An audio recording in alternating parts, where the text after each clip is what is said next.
Hello everyone, start करते हैं first question से। First question is find the missing number if a certain rule is followed either row wise or column wise. Row wise देखते हैं तो पहले 4 है, उसके बाद एक नंबर बढ़ा 5 हो गया, फिर एक नंबर कम हो गया, ऐसे ही 0, फिर 1, फिर 2, फिर 3, फिर 4, फिर 6। कुछ भी समझ नहीं आ रहा है कि रो वाइज कोई रूल लग रहा है। कॉलम वाइज देखते हैं तो कॉलम वाइज अगर हम लोग प्लस करेंगे 3 और 4 और 0 को, 4, 0 और 3 को प्लस करेंगे तो ये आ जाएगा 7 और 343 में कोई रिलेशन है? हाँ है। 7 का क्यूब 343 होता है। तो अब हम लोग को पता लग गया कि हम लोग को प्लस करके क्यूब करना है। ठीक है, 49 का इंटू करेंगे 7 में तो 343 आता है। तो प्लस करके क्यूब करेंगे। 5, 1 और 4 को प्लस करेंगे तो क्या आ जाएगा? 5 + 1 6, 6 + 4 10, 10 का क्यूब करेंगे तो 1000 आ जाएगा। इसी तरह से 3 + 2 + 6 करेंगे तो 3 + 2 5 + 6 11, 11 का क्यूब हो जाएगा 1331। A is the right option. चलते हैं next question. Question number second is in a certain code language if defensive is coded as this then how will protected be coded in the same code language. तो इस तरह के question में सबसे पहले दिया गया है डिफेंसिव। डिफेंसिव के सारे लेटर्स को हम लोग दूर दूर लिख लेंगे, DEFENSIVE इसको लिख लिया। उसके बाद में इसके नीचे इसकी कोड लैंग्वेज लिख लेंगे जो है FCH CPQ KTG। अब देखेंगे कि कौन सा रूल लग रहा है। D और F के बीच में 2 अल्फ़ाबेट का गैप है, फिर E और C के बीच में 2 अल्फ़ाबेट का गैप है, लेकिन ये उल्टा है यानी -2 का गैप है। फिर F और H के बीच में अगेन +2 का गैप है। ठीक है, तो इस तरह से आगे चलता जा रहा है। तो ऐसे ही हम लोगों को बताना है प्रोटेक्टेड कैसे लिखा जाएगा। ठीक है, तो ऐसे ही P के बाद में 2 अल्फ़ाबेट के बाद R आएगा, R से 2 अल्फ़ाबेट पीछे P आएगा। ऐसे ही O के बाद में 2 अल्फ़ाबेट आगे OPQ आएगा। तो RPQ देखिए कहाँ आ रहा है? C में आ रहा है, तो C is the right option. आगे हम लोग को करने की ज़रूरत नहीं है, इससे हम लोग का टाइम सेव होगा जो हम लोग दूसरे क्वेश्चन में लगा सकते हैं। कुछ लेंथी क्वेश्चन आते हैं उनमें हम लोग टाइम दे सकते हैं यहाँ से बचाकर। Next question, question number 3 is select the correct mirror image of the given combination of letters and numbers if mirror is placed vertically to the left. यहाँ पर लेफ्ट में वर्टिकली एक मिरर प्लेस किया गया है, तो इसकी इमेज कैसे बनेगी? जो सबसे लास्ट में जो सबसे पहले नंबर है वही लास्ट में आएगा। तो ऐसे S उल्टा हो जाएगा O7 3। इनमें S7 SO वाले केवल B और C में दिए गए, लेकिन SO7 3 वाला केवल B में दिया गया, तो B is the right option.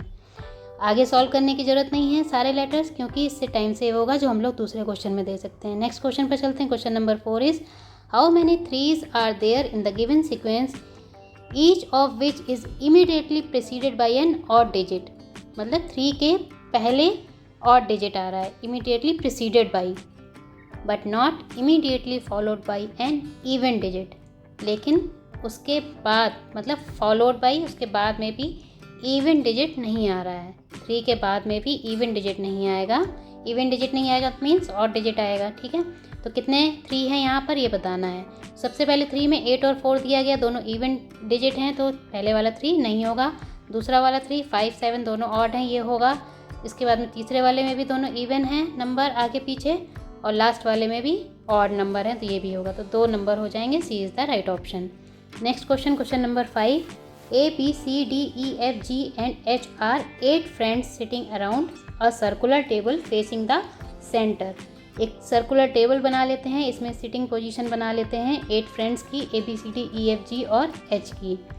सारे लोग सेंटर की तरफ फेस किए हुए बैठे हैं। स्टार्ट करते हैं question. A sits second to the left of D।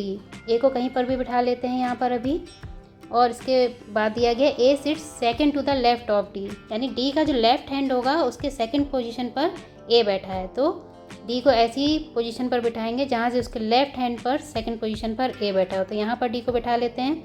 इसका लेफ्ट हैंड इधर होगा, राइट हैंड इधर होगा, तो लेफ्ट हैंड पर सेकेंड पोजीशन पर A बैठ गया।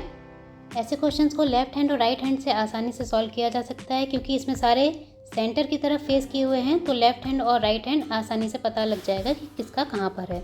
इसके बाद दिया गया है who is third to the left of E, मतलब D थर्ड नंबर पर है E के लेफ्ट में थर्ड नंबर पर, तो E का फेस सेंटर की तरफ है, तो लेफ्ट हैंड इसका इस तरफ हो जाएगा, तो और थर्ड पोजीशन पर D को बिठा दिया। अब इसके बाद यहाँ तक हो गया क्वेश्चन। अब आगे बढ़ते हैं। C sits third to the right of G। C G के राइट में बैठा है थर्ड पोजीशन पर, who is not an immediate neighbour of E, मतलब जी ई का इमीडिएट नेबर नहीं है।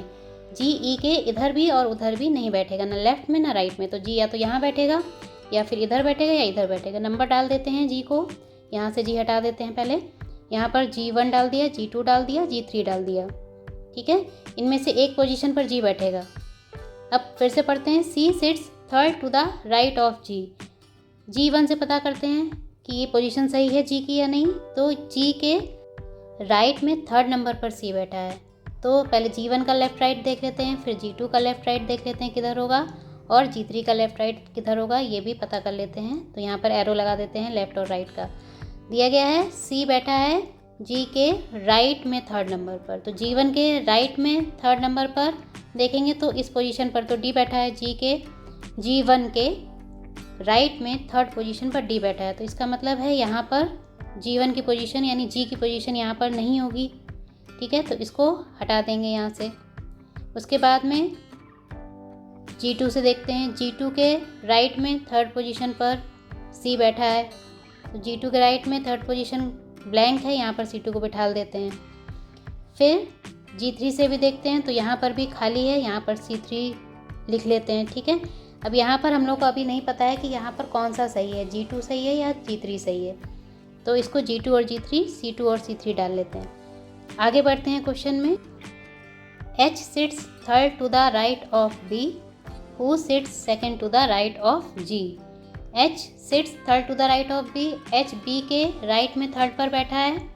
ठीक है, who sits second to the right of G, मतलब B G के राइट में सेकेंड नंबर पर बैठा है। तो सबसे पहले लास्ट से स्टार्ट करते हैं। B G के राइट में सेकेंड पोजीशन पर बैठा है। तो G2 से स्टार्ट करेंगे सबसे पहले।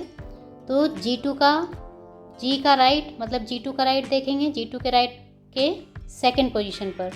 तो राइट हैंड से सेकेंड पोजीशन पर यहाँ पर B होगा, और G3 से यहाँ पर B होगा जहाँ पर E ऑलरेडी बैठा है। तो इसका मतलब G3 की पोजीशन सही नहीं है। तो अब हम लोगों को B की पोजीशन मिल गई और G की भी पोजीशन मिल गई, और C की पोजीशन भी मिल जाएगी क्योंकि G3 की पोजीशन वो नहीं थी। इस तरह से हम लोगों को पता लग गया कि B की पोजीशन, G की पोजीशन और C की पोजीशन क्या है। अब इसके पहले वाले पर आते हैं। H sits third to the right of B। B के राइट में थर्ड पोजीशन पर H है, तो B का राइट हैंड यहाँ से थर्ड पोजीशन पर H को बिठा दिया। अब एक ही प्लेस खाली है तो एक ही अल्फ़ाबेट बचा F, यहाँ पर रख दिया। क्वेश्चन पूछा गया who sits between D and C, D और C के बीच में कौन बैठा है, D और C के बीच में B बैठा है। इतना ईजिली सॉल्व हो गया, A is the right option. I hope आप लोगों को क्वेश्चन अच्छे से समझ में आ गया होगा ये वाला, और सारे ही क्वेश्चन अच्छे से समझ में आ गए होंगे। अगर सारे क्वेश्चन आपको समझ में आ गए हों, वीडियो हेल्पफुल लगा हो, तो वीडियो को लाइक और शेयर करना ना भूलें। साथ ही में चैनल को सब्सक्राइब करें और बेल नोटिफिकेशन को एक्टिवेट करें, जिससे आने वाले वीडियो के नोटिफिकेशन आप तक पहुंच सकें। तो मिलते हैं नेक्स्ट वीडियो में। Till then keep practising.